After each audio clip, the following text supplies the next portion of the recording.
Après avoir subi une expérience secrète, une jeune cobaye dotée de pouvoirs de feu doit fuir avec son père, mutant une organisation qui veut créer une armée de jeunes gens dotés de super-pouvoirs. Aujourd'hui, nous allons revenir sur l'histoire du film Firestarter de 1984. Alors qu'il se promène avec sa fille sur ses genoux dans les rues de New York, Andy se rend compte qu'il est suivi par des agents d'une organisation secrète appelée E-Shop. Il se cache immédiatement dans la foule et monte dans un taxi pour tenter de s'échapper. En voyant les agents approcher, le chauffeur est paralysé. Alors Andy utilise ses pouvoirs psychiques pour le forcer à accélérer le véhicule en route vers l'aéroport. Il y a quelques années, Andy a participé à une expérience menée par le département de renseignement scientifique du gouvernement, au cours de laquelle lui et d'autres jeunes ont été injectés avec un composé secret développé par le docteur Joseph Wanless. 2 jours après l'expérience, tous les étudiants qui s'étaient portés volontaires ont été libérés de l'observation et ont reçu une bonne somme d'argent. Ce jour-là, Andy a rencontré Vicky et est immédiatement tombé amoureux d'elle. Quelques minutes après l'injection de la substance dans leur corps, les jeunes gens ont commencé à avoir des hallucinations et Vicky s'est rendu compte qu'elle pouvait lire les pensées d'Andy. Alors que le couple se regardait, main dans la main, les autres étudiants participant à l'expérience ont commencé à se débattre dans leur lit, provoquant la panique au sein de l'équipe médicale. En arrivant à l'aéroport, Charlie parle à son père et tente de comprendre pourquoi ils sont poursuivis. N'ayant plus d'argent, Andy doit voler des pièces dans une cabine téléphonique pour obtenir l'argent dont il a besoin pour s'échapper avec sa fille. En se promenant dans l'aéroport, Charlie voit une femme pleurer en parlant à l'un des gardes. Apparemment, elle est enceinte, mais l'homme refuse de prendre l'enfant et dit qu'il n'est pas prêt à se marier. À chaque fois qu'il utilise ses pouvoirs, Andy est pris de violents maux de tête et son nez se met à saigner. À cause de cela, il évite autant que possible de mettre ses pouvoirs en pratique et ne les utilise qu'en dernier recours. En aidant son père à récupérer les pièces, Charlie se rend compte à quel point la jeune fille enceinte a peur d'être abandonnée par son petit ami et décide de se venger. La jeune fille utilise alors ses pouvoirs pour faire exploser les bottes de l'homme, et il doit courir dans la salle de bain pour éteindre le feu avec l'eau des toilettes. Lorsqu'il réalise ce qui s'est passé, Andy prend sa fille et s'enfuit de l'aéroport avant que quiconque ne remarque que Charlie est responsable de l'incendie. Lorsqu'elle réalise ce qu'elle a fait, la fille se sent coupable, mais son père tente de la rassurer et la félicite d'avoir réussi à contrôler un peu plus ses pouvoirs. Car à chaque fois qu'elle a perdu le contrôle, elle a provoqué une catastrophe majeure. Quelques minutes plus tard, Charlie révèle qu'elle sent les méchants approcher et son père décide de se cacher avec elle sur la pelouse.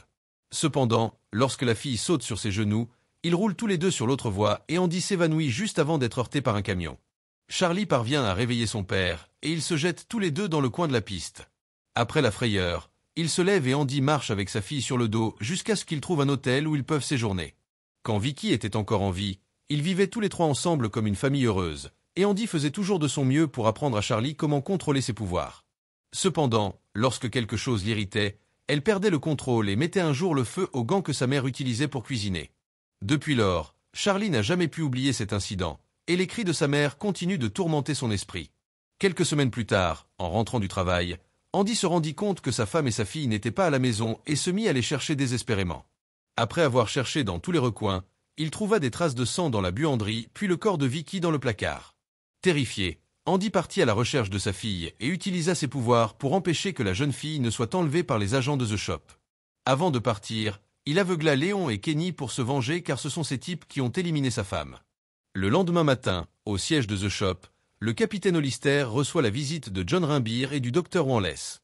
Selon le scientifique, Andy et sa fille sont la plus grande menace que la nation américaine ait jamais connue et doivent être éliminés au plus vite. Sur les 10 volontaires ayant participé à l'expérience, 8 ont péri. Le capitaine Hollister décide alors d'éliminer la famille d'Andy afin d'effacer toute trace des recherches qu'il menait. Cependant, l'homme parvient à s'échapper avec sa fille, et Wanless affirme que les pouvoirs de Charlie ont tendance à augmenter de plus en plus à mesure que son corps se développe. La meilleure façon de s'assurer que la jeune fille ne représente aucun danger pour quiconque est de la capturer et de l'éliminer alors qu'elle apprend encore à contrôler ses pouvoirs, car plus tard, elle sera invincible. Sans savoir exactement quel sera le potentiel de destruction de Charlie dans quelques années, le docteur affirme qu'elle pourrait avoir la capacité de créer une explosion nucléaire ou même de diviser la planète en deux. En entendant cela, Hollister voit l'opportunité de créer des armes humaines pour défendre son pays et demande si Wanless pourrait créer plus d'enfants comme Charlie pour être formés. Mais le scientifique déclare qu'il ne procédera plus à des expériences sur les humains et s'en va, contrarié. Après avoir pris leur petit déjeuner, Andy et Charlie se rendent en stop avec un chauffeur de camion dans la ville voisine où vivait le père d'Andy avant de mourir. Alors qu'ils passent sur l'autoroute, le père et la fille sont repérés par des agents envoyés pour les capturer, et Bat contacte le reste de son équipe pour les informer de la plaque d'immatriculation du camion dans lequel ils se trouvent.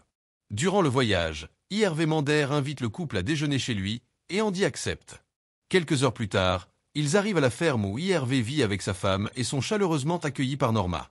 Après le déjeuner, IRV demande à sa femme d'aller jouer avec Charlie dans la cour, pendant qu'il discute avec Andy pour savoir qui il est vraiment, car il a réalisé que l'homme ment sur son identité. À ce moment-là, Andy révèle qu'il est en fuite à cause d'agents du gouvernement qui veulent capturer sa fille afin de faire des expériences sur elle. Après avoir nourri les poulets, Charlie va à la rencontre de son père et lui révèle que les agents s'approchent de la ferme. Effrayée, la fille commence à perdre le contrôle de ses pouvoirs et fait monter la température dans la pièce. Voyant que la famille est piégée, IRV dit qu'il va prendre son arme pour essayer d'arrêter les agents, mais Charlie dit qu'elle pourra se débarrasser de tous. Bien qu'il ne veuille blesser personne, Andy sait que c'est très important, alors il permet à sa fille d'utiliser ses pouvoirs pour éliminer les agents si nécessaire. Alors qu'Andy tente de convaincre tous ces hommes de partir avant qu'ils ne soient blessés, IRV apparaît avec son fusil et leur ordonne de quitter sa ferme, car il pénètre sans mandat sur une propriété privée. Au cours de la discussion, Charlie devient stressé et la température dans les lieux commence à monter. À ce moment-là, les agents unissent leurs forces pour capturer Andy, et IRV tente de les arrêter mais finit par se faire tirer dessus. Furieuse de voir son père emmené, la jeune femme met le feu au corps des agents puis fait exploser leur véhicule. Voyant certains de ces hommes se faire éliminer tandis que d'autres fuient désespérés, Andy tente de calmer sa fille et lui demande de mettre un terme à l'attaque. Lorsque les agents s'en vont, IRV demande à Andy de prendre la Jeep derrière la grange et de s'enfuir avec sa fille avant qu'ils ne reviennent les capturer. Le lendemain matin, après avoir roulé toute la nuit, le père et la fille atteignent enfin leur destination et cachent la voiture dans les bois à quelques kilomètres de Knoxville. Après quelques minutes de marche, Andy et Charlie arrivent à la maison du lac, et la fille est heureuse de savoir qu'elle a désormais un nouveau foyer. Après ce qui s'est passé à la ferme, Andy espère que les agents de The Shop renonceront à les capturer. De plus, il prévoit d'écrire une lettre aux journaux pour leur raconter tout ce qui s'est passé car il pense que si la nouvelle est diffusée par les médias, le gouvernement devra les laisser tranquilles. Après avoir refusé de continuer à travailler sur l'expérience proposée par le gouvernement, le docteur Wanless a vu sa maison envahie par John et a été lâchement éliminé dans la nuit. Grâce à un agent infiltré de Knoxville, Hollister parvient à découvrir où se trouvent ses cibles et est informé qu'Andy lui a envoyé des lettres. Après avoir éliminé le scientifique, John se rend au bureau du capitaine et déclare qu'il fera tout ce qu'il faut pour capturer Charlie. Cet après-midi-là, après avoir récupéré tout le courrier, le facteur quitte la ville pour livrer les lettres aux destinataires, mais il est arrêté par deux hommes sur la route qui lui demandent de l'aide pour démarrer la batterie de leur voiture. Cependant, lorsque le facteur sort du véhicule, John l'attaque et vole toutes les lettres pour empêcher les enveloppes d'Andy d'atteindre les journaux. Le couple se dirige alors vers la maison du lac, et le mercenaire prépare une fléchette tranquillisante pour tirer sur Charlie dès que l'occasion se présentera. Pendant ce temps, la fille et son père se préparent à se rendre au siège du New York Times, car Andy veut s'assurer qu'ils ont bien reçu sa lettre. Mais Charlie est fatiguée de fuir, et tout ce qu'elle veut, c'est vivre la vie d'un enfant normal. La fille dit que même si elle est en danger, elle ne mettra plus jamais le feu à personne car elle ne veut blesser personne d'autre. Pour améliorer sa précision, John décide de grimper à un arbre et attend patiemment qu'Andy et Charlie quittent la maison. Alors qu'ils traversent le pont en bois, la jeune fille est touchée par une balle et son père se précipite à son secours. À ce moment-là, Andy est également touché et s'effondre à côté de Charlie. Lorsqu'ils se rendent compte que les deux sont inconscients, les autres agents sortent de leur cachette et marchent vers eux. Cette fois, tout le monde porte des vêtements antipyrétiques pour se protéger des pouvoirs de Charlie. Après que John ait récupéré la fille, Bat et ses collègues emmènent John au siège de The Shop. À son réveil, Andy se rend compte que sa fille a été capturée et est furieux, mais le docteur Pinet lui dit qu'elle va bien. Désespéré de voir Charlie, le mutant attaque le docteur et tente de s'échapper mais finit par être capturé. Pour éviter une nouvelle tentative d'évasion, Pinet décide de lui appliquer un sédatif sur le bras et demande aux infirmières de le ramener au lit. Pendant ce temps, Charlie est enfermé dans une autre pièce et reçoit la visite du capitaine Hollister, qui lui explique pourquoi il a emmené la fille là-bas. Après lui avoir assuré que son père va bien, l'homme dit qu'il est très intéressé par les capacités de Charlie et qu'il aimerait faire quelques tests pour découvrir jusqu'où va son pouvoir. Cependant, la jeune fille dit qu'elle n'utilisera plus jamais ses pouvoirs pour blesser qui que ce soit. Le capitaine décide alors de la laisser se reposer avant d'essayer de la convaincre de coopérer avec ses recherches. Cet après-midi-là, John se déguise en agent d'entretien pour pénétrer dans la chambre de Charlie sans se faire remarquer et la trouve en train de jouer à des jeux vidéo. À ce moment-là, il essaie de se lier d'amitié avec la fille, mais elle l'ignore complètement, refusant de parler à quiconque n'est pas son père. Pendant ce temps, Andy est interrogé par le capitaine, qui lui dit qu'il ne pourra voir sa fille que s'il accepte de passer quelques tests. Après que Hollister et le docteur aient quitté la pièce, un cobaye apparaît et révèle qu'il ne sait pas en quoi consiste l'expérience. Selon l'homme, Le docteur Pinchot lui a seulement demandé d'entrer dans cette pièce pour parler à Andy, sans savoir que son esprit serait envahi. Après être entré dans la tête de son cobaye, Andy commence à donner des ordres, mais ces ordres sont ignorés car il est trop faible pour utiliser ses pouvoirs. Frustré par les résultats du test, Hollister décide de concentrer tous ses efforts sur Charlie et ordonne à John de tout faire pour gagner la confiance de la jeune fille. Chaque jour, le vieil homme nettoie sa chambre, même s'il sait que l'endroit n'est pas sale. À ce stade, la jeune femme se méfie de ses véritables intentions et s'isole dans sa chambre. Cette nuit-là, lors d'un orage, le courant est coupé et toutes les lumières de la maison s'éteignent. Devant l'obscurité totale, John se met à crier et supplie Charlie d'ouvrir la porte car il a peur. En voyant l'homme terrifié lutter pour sortir, Charlie s'émeut et tente de le rassurer.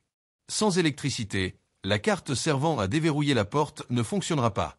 À ce moment-là, la jeune fille s'approche de lui, essayant de comprendre l'origine de sa peur. John lui révèle alors qu'il a combattu pendant la guerre du Vietnam et qu'il a été capturé après être tombé dans un piège tendu par l'armée ennemie. Ce jour-là, il a été jeté dans un trou noir dans le sol, il avait l'impression d'être enterré vivant. Depuis, il a développé une profonde peur du noir. En entendant son histoire, Charlie sympathise avec la douleur de John, et il commence à développer une affection pour elle. Sachant que Charlie s'inquiète pour son père, John lui dit qu'il va essayer de pénétrer dans la chambre d'Andy pour voir comment il va. Le mercenaire dit alors que la seule façon pour Charlie de retrouver sa liberté est de faire ce que le capitaine Hollister lui demande. Cependant, la jeune fille a peur d'utiliser à nouveau ses pouvoirs. La dernière fois qu'elle a libéré ses flammes, plusieurs hommes ont été éliminés, et elle s'en veut. Elle a également peur de perdre le contrôle de ses capacités. Mais elle commence à reconsidérer sa décision lorsque John lui dit que c'est le seul moyen pour elle et son père de sortir de là. Lorsque le courant revient enfin et que les lumières illuminent la pièce, Charlie serre John dans ses bras et le remercie de lui avoir tenu compagnie. Remarquant que la jeune fille est somnolente, le mercenaire la met au lit, heureux d'avoir réussi sa mission pour gagner sa confiance. Le lendemain matin, Charlie accepte de participer aux expériences mises au point par le docteur Pinchot. Elle est placée dans une pièce avec plusieurs électrodes attachées à sa tête. Sa mission est de mettre le feu à des morceaux de bois placés à l'intérieur d'un plateau. Mais avant que les flammes n'apparaissent, la température de la pièce monte rapidement. Une grande quantité de fumée commence alors à s'élever, jusqu'à ce que tout le plateau brûle et explose. À ce moment-là, même le bain-marie, qui servait à générer de l'humidité dans la pièce, commence à prendre feu et l'eau déborde. Hollister est impressionné par cette démonstration de force. Il n'a jamais rien vu de tel auparavant. Il compte utiliser les enregistrements pour présenter son projet au tribunal. Il est cependant stupéfait lorsqu'il se rend compte que ses collègues ne sont pas aussi enthousiastes que lui. En vérité, Charlie a accepté de participer à l'expérience uniquement parce qu'elle croyait à la promesse qu'elle pourrait voir son père. Mais le capitaine n'a jamais eu l'intention de laisser cela se produire. La plus grande inquiétude du docteur Pinchot est que si le père et la fille se rencontrent, Andy pourrait convaincre la jeune fille de détruire tout le complexe. Par conséquent, ils ne doivent plus jamais se revoir. Alors que le capitaine et ses hommes décident de l'avenir de Charlie, la jeune fille parvient à s'échapper de la pièce et tout le monde panique lorsqu'il découvre qu'elle est en liberté dans le manoir. Immédiatement, Hollister ordonne aux scientifiques de la traquer, mais aucun membre de l'équipe n'est prêt à risquer sa vie pour la capturer. Contrairement aux attentes de tous, au lieu de fuir, Charlie retourne dans sa chambre et se met à pleurer. Elle se sent mal d'avoir rompu la promesse qu'elle s'était faite de ne plus jamais utiliser ses pouvoirs. Après s'être assuré que la jeune fille est en sécurité dans sa chambre, Hollister rend visite à Andy, qui est profondément attristé de ne pas pouvoir voir sa fille. À ce moment-là, le capitaine lui tend des médicaments et lui demande pourquoi ses pouvoirs ont diminué depuis son arrivée à la base.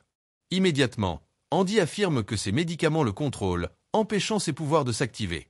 Cependant, lorsqu'Hollister part, Andy se dirige vers la salle de bain, se cache des caméras de sécurité et jette les pilules.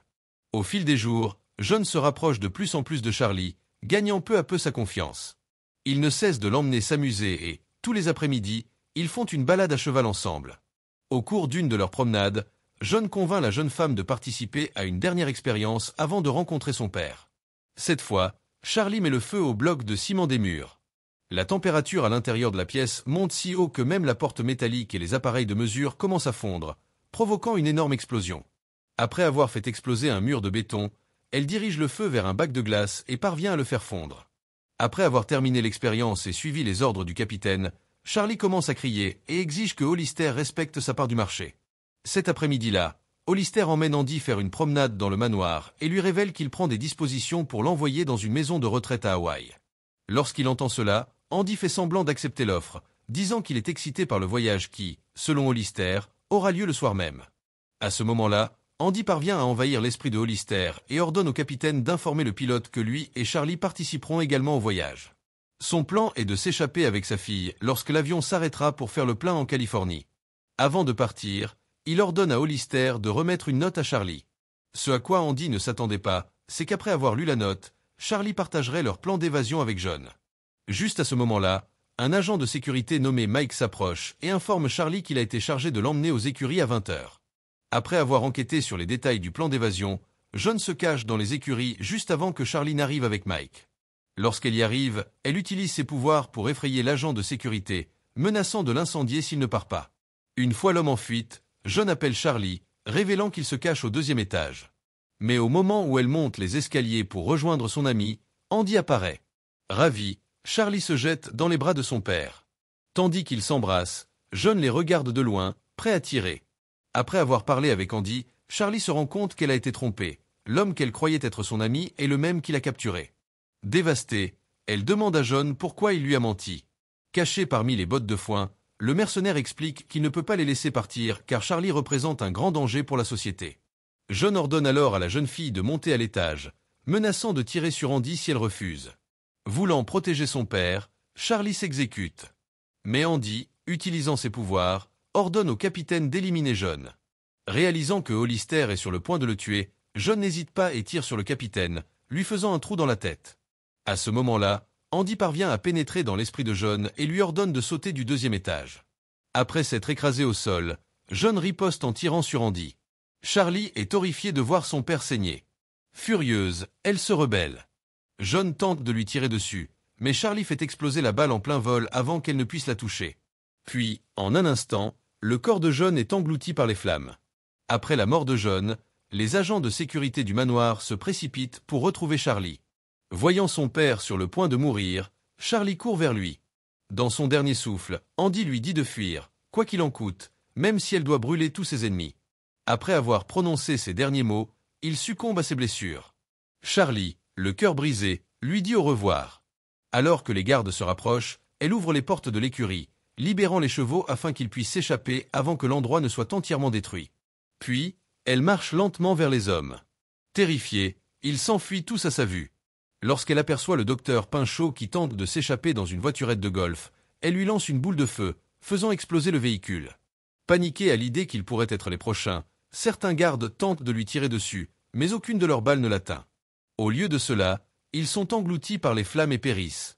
D'autres agents de sécurité arrivent, mais eux aussi subissent le même sort. Voyant une voiture pleine de soldats armés approcher, Charlie fait exploser le véhicule avec facilité.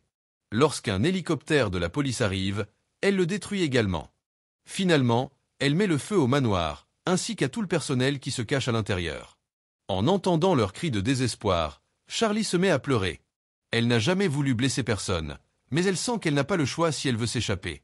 Après avoir anéanti toute l'organisation, Charlie se rend à la ferme où vivent Hervé et Norma. Lorsqu'il la voit, le couple se précipite pour l'embrasser. Enfin, Charlie ressent un sentiment de soulagement. Ce jour-là, elle trouve une nouvelle famille et demande à IRV de l'aider à mettre à exécution le plan de son père. Une semaine plus tard, elle arrive au siège du New York Times et a enfin l'occasion de partager son histoire avec les médias. Qu'avez-vous pensé de ce film? Laissez un commentaire ci-dessous. Et si vous avez aimé la vidéo, n'oubliez pas d'aimer et de vous abonner pour plus de résumés de films. À la prochaine!